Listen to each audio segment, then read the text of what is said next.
नमस्कार किसान भाइयों, स्वागत है आपका चैनल एग्री आकाश पे। किसान भाइयों, आप सभी को नए साल की हार्दिक शुभकामनाएं।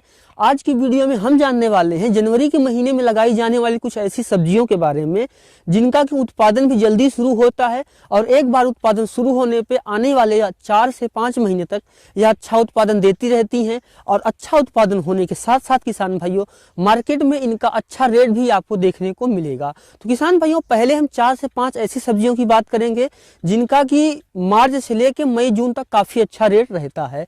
और उसके बाद 2 से 3 ऐसी सब्जियों की बात करेंगे जिनको कि अगर आप इस समय लगाते हैं तो मार्च के अंदर आपका उत्पादन शुरू होगा और उस समय उसके सबसे महंगे दाम होते हैं। और सबसे अंतिम में हम 3 से 4 ऐसी सब्जियों के बारे में बात करेंगे जिनकी की लागत भी कम होती है और समय भी कम लगता है और उत्पादन भी अच्छा होता है और मार्केट रेट भी आपको ठीक ठाक देखने को मिल जाता है। तो पूरी जानकारी अच्छे तरीके से समझ में आए, इसके लिए आप इस वीडियो को पूरा देखिएगा। एग्री आकाश चैनल पे आप पहली बार आए हैं, चैनल को भी सब्सक्राइब कर लीजिएगा, क्योंकि यहाँ पर मैं आपके लिए खेती बाड़ी से जुड़ी हुई ऐसी ही महत्वपूर्ण वीडियो बनाता रहता हूँ। चलिए शुरू करते हैं। किसान भाइयों, सबसे 1 नंबर पे आती है भिंडी की खेती। किसान भाइयों, दिसंबर अभी खत्म हुआ है और जनवरी का महीना शुरू हो गया है। अगर आप इस समय जनवरी में भिंडी की बुआई करते हैं तो आगे आने वाले 50 दिन के अंदर आपका उत्पादन शुरू हो जाएगा और एक बार उत्पादन शुरू हो जाने पे आगे आने वाले 4 से 5 महीने तक उत्पादन देती रहेगी। जनवरी के महीने में भिंडी की बुआई करते हैं तो आगे आने वाले 40 से 50 दिन में उत्पादन शुरू हो जाता है। किसान भाइयों, अभी 1 जनवरी से लेकर 20 जनवरी तक काफी ज्यादा ठंडी होती है, तो इस समय आप खेत में डायरेक्ट बुआई ना करें, क्योंकि इससे भिंडी के बीजों का जमाव नहीं होता है। उसके लिए किसान भाइयों, आप पहले उसकी नर्सरी तैयार कर सकते हैं। पोल्ट्री में कोकोपीट और खाद उर्वरक डाल करके आप उसकी नर्सरी डाल सकते हैं, उसके बाद उसको आप लगा सकते हैं। लेकिन अगर आप 20 जनवरी के बाद इसकी बुआई करने जा रहे हैं तब आप इसको सीधे खेत में बुआई कर सकते हैं, क्योंकि 20 जनवरी के बाद जो तापमान होता है वो भिंडी के बुआई के लिए उपयुक्त हो गया होता है। तो उस समय आप इसकी जो है वो बुआई कर सकते हैं। किसान भाइयों, इसके लिए कौन सी उन्नत किस्मों का चुनाव करें, उसके लिए आप ये वीडियो स्क्रीन पे आपको दिखाई दे रहा है, इसको आप देख सकते हैं। नीचे लिंक आपको डिस्क्रिप्शन पे मिल जाएगा। अगर आपको जनवरी में भिंडी की खेती के बारे में पूरी जानकारी चाहिए तो नीचे डिस्क्रिप्शन पे आपको लिंक मिल जाएगा। जो स्क्रीन पे आपको थंबनेल दिखाई दे रहा है, ये वीडियो आपको नीचे डिस्क्रिप्शन में लिंक मिल जाएगा, आप वहां से जाकर के इस वीडियो को देख सकते हैं। किसान भाइयों, अब हम बात करते हैं अपनी दूसरी सब्जी की। किसान भाइयों, जो हमारी दूसरी फसल है वो है खीरा की खेती। किसान भाइयों, अगर आप जनवरी के महीने में खीरा की बुआई करते हैं तो आगे आने वाले 55 से 60 दिन में आपका उत्पादन शुरू हो जाता है। और जनवरी के महीने में जब आप बुआई करते हैं तो मार्च के शुरुआत में आपका उत्पादन निकलना शुरू होता है और उस समय मार्केट में खीरा की बहुत ज़्यादा डिमांड होती है। और अगर आप इसका अच्छे से ख्याल रखते हैं तो 3 से 4 महीने आप इसका भी उत्पादन ले सकते हैं। किसान भाइयों, जब आप खीरा की बुआई कर रहे हैं तो ध्यान रखें कि लाइन से लाइन की दूरी आप 4 से 5 फीट रखें और पौधे से पौधे की दूरी किसान भाइयों आप 1 फीट रखें। किसान भाइयों, अब हम बात करते हैं अपनी अगली फसल की। हमारी अगली फसल है वो है करेला की खेती। किसान भाइयों, अगर आप जनवरी के महीने में करेला की बुआई करते हैं तो आगे आने वाले 55 से 60 दिन में आपका उत्पादन शुरू हो जाएगा। यानी अगर आप जनवरी में बुआई करते हैं तो मार्च के शुरुआत में करेला निकलना शुरू हो जाएगा और उस समय मार्केट में जो करेला है उसकी कीमत 60 से 70 रुपए किलो तक होती है। किसान भाइयों, आप ये ध्यान रखें कि अगर आप जनवरी में शुरू में बुआई कर रहे हैं तो आप उसकी सीधे खेत में बुआई ना करें, क्योंकि ठंडी ज्यादा है, तापमान कम है तो जमाव नहीं होता है। किसान भाइयों, होता भी है तो काफी कम होता है। उससे बचने के लिए आप पहले घर पे उसकी नर्सरी तैयार कर सकते हैं।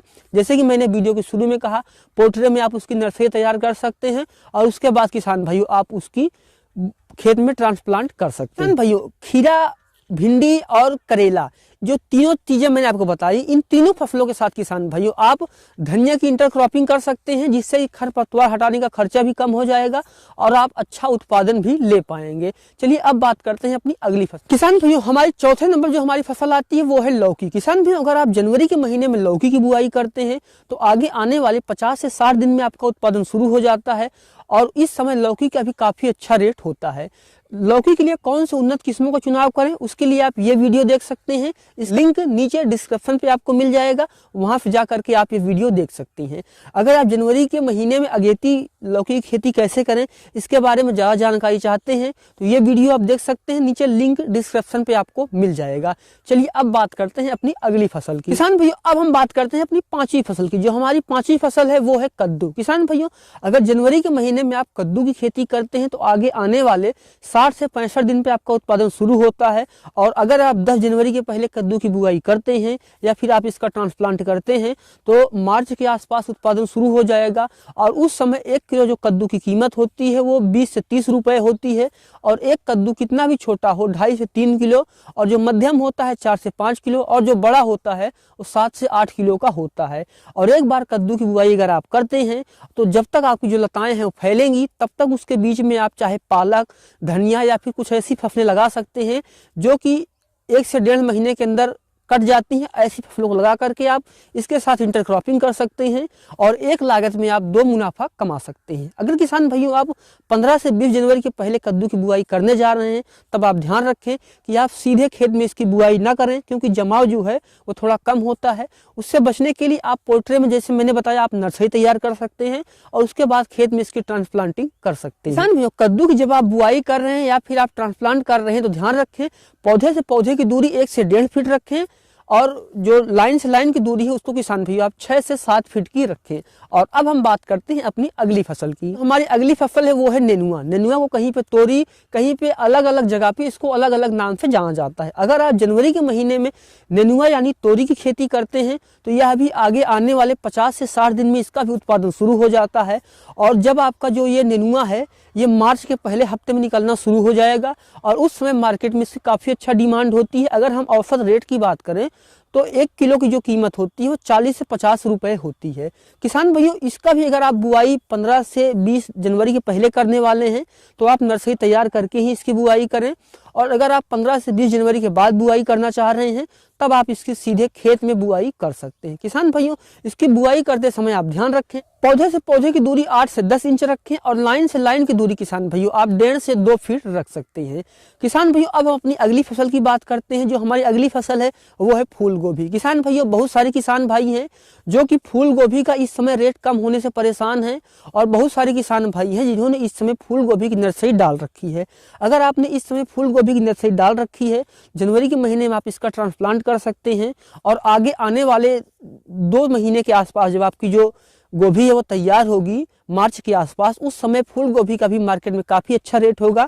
तो अगर आपने इसकी नर्सरी डाल रखी है तो आप इसको लगा सकते हैं। और अगर आपने इसकी नर्सरी नहीं डाल ली है तो जनवरी के महीने में आप इसकी नर्सरी भी डाल सकते हैं और फरवरी के महीने में आप इसको लगा सकते हैं। किसान भाइयों, हमारी जो अगली फसल है वो है पत्ता गोभी। किसान भाइयों, बहुत सारे किसान भाई हैं जनवरी के महीने में पत्ता गोभी लगाते हैं। आप भी इस महीने पत्ता गोभी लगा सकते हैं।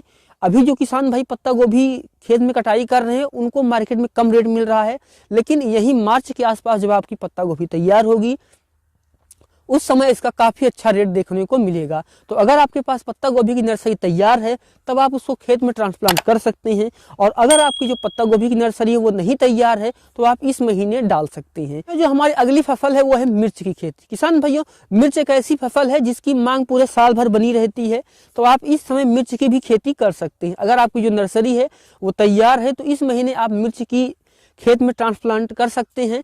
और अगर आपकी जो नर्सरी वो नहीं तैयार है तो आप जनवरी के महीने में इसकी नर्सरी डाल सकते हैं और फरवरी के महीने में आप मिर्च लगा सकते हैं।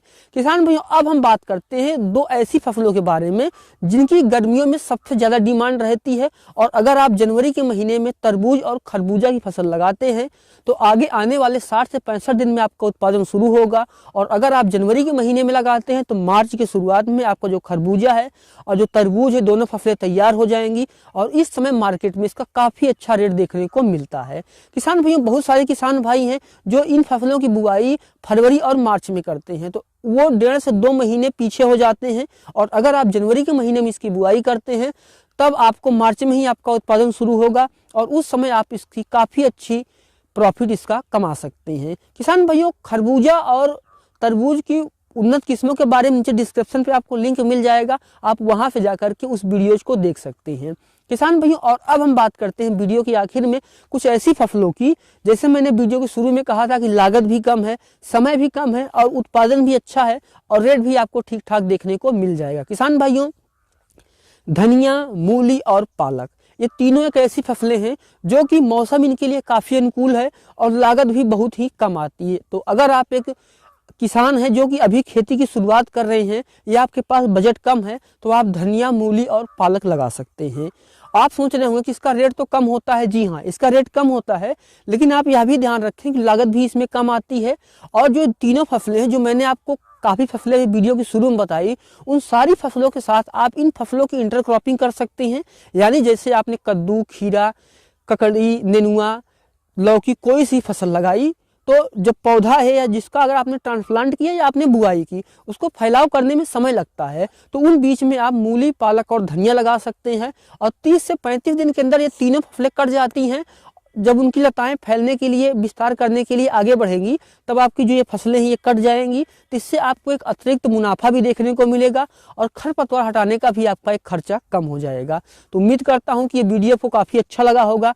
अगर यह वीडियो आपको इंटरेस्टिंग लगा है तो वीडियो को लाइक कर दीजिए। एग्री आकाश चैनल पे आप पहली बार आए हैं, चैनल को भी सब्सक्राइब कर लीजिए। साथ में बगल बने घंटी के निशान को भी दबाइए, ताकि जब मैं कोई अगला वीडियो अपलोड करूं तो उसका नोटिफिकेशन आपको मिल सके। एक बार फिर से आप सभी को नव वर्ष की हार्दिक शुभकामनाएं।